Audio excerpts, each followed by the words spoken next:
Le fin mot de l'info. Bonjour Raphaël Antoven. Bonjour Maxime, bonjour à tous. Oser questionner, c'est sous ce slogan que RT France, la déclinaison française du groupe d'information russe financé par le Kremlin, est apparu dans le paysage médiatique. Un slogan, Oser questionner, sur lequel vous avez choisi ce matin de nous inviter à réfléchir. Oui, parce qu'on peut l'entendre de deux façons.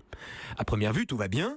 Oser questionner, c'est-à-dire oser poser des questions au lieu de vous satisfaire des réponses qu'on vous donne. Et c'est le credo de l'homme libre, le viatique du sceptique, le graal du philosophe, pour qui les questions comptent plus que les réponses.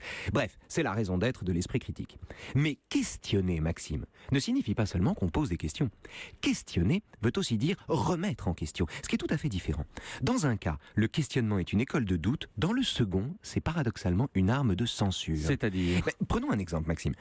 Souvenez-vous, quand Sean Spicer, donc ancien porte-parole de la Maison-Blanche, a affirmé, contrairement aux images, qu'il y avait plus de monde à l'investiture de Trump qu'à celle d'Obama, la conseillère du président, Kellyanne Conway, qui répondait aux questions de CNN, a qualifié les mensonges grossiers du porte-parole de faits alternatifs.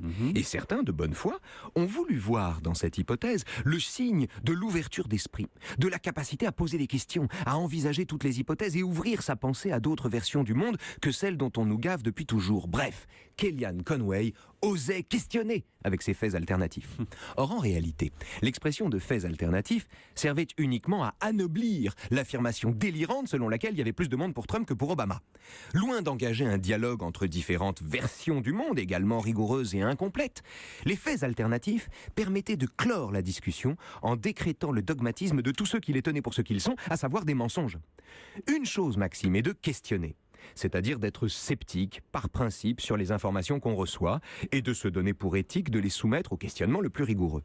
Tout autre est d'oser questionner, c'est-à-dire de brandir le scepticisme, voire l'ouverture d'esprit, pour discréditer ou disqualifier à l'avance toute version du monde qui aurait le malheur de ne pas correspondre à l'idée qu'on s'en fait. Pour en revenir à RT France, si leur slogan « Oser questionner » consiste à faire un travail de journaliste, à traquer la langue de bois, à vérifier les infos, à lutter contre les falsifications et à produire du débat entre gens rationnels, tout va bien.